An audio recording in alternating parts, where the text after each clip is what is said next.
সময়টা দুপুর 1:35। তিতাস কমিউটার ট্রেনটি 1 নম্বর প্ল্যাটফর্মে এসে দাঁড়াতেই যাত্রীদের হুড়োহুড়ি। ভিড়ের মধ্যে কটিয়াদির সেই দম্পতিও চেষ্টা করছিলেন জটলা ঠেলে কামরায় উঠতে। কে জানতো এক মুহূর্তের অসতর্কতা তাদের জীবনের সবচেয়ে ভয়াবহ পরীক্ষার মুখোমুখি দাঁড় করিয়ে দেবে।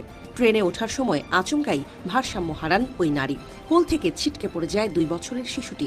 মা ও সন্তান দুজনেই তখন প্ল্যাটফর্ম আর ট্রেনের মাঝখানে সেই মরণ ফাঁদে। চারদিকে আর্তনাদ, মানুষের চিৎকার।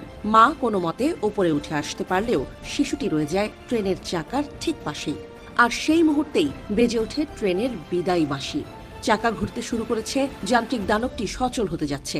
প্ল্যাটফর্মে দাঁড়ানো শত শত মানুষের নিঃশ্বাস যেন বন্ধ হয়ে গেল। শিশুটিকে তোলার আর কোনো উপায় নেই, কিন্তু বাবার কাছে নিজের প্রাণের চেয়ে সন্তানের ধুকপুকানি ছিল অনেক বেশি দামি। ট্রেন পুরোপুরি গতি পাওয়ার আগেই ঝাঁপিয়ে পড়লেন নিচে। মুহূর্তের সিদ্ধান্তে নিজেকে বিছিয়ে দিলেন লাইনের সমান্তরালে।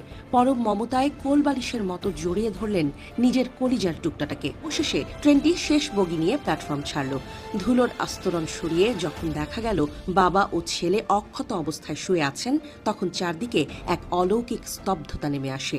বাবা উঠে দাঁড়ালেন। পরম আবেগে মা তার সন্তানকে টেনে নিলেন কোলে।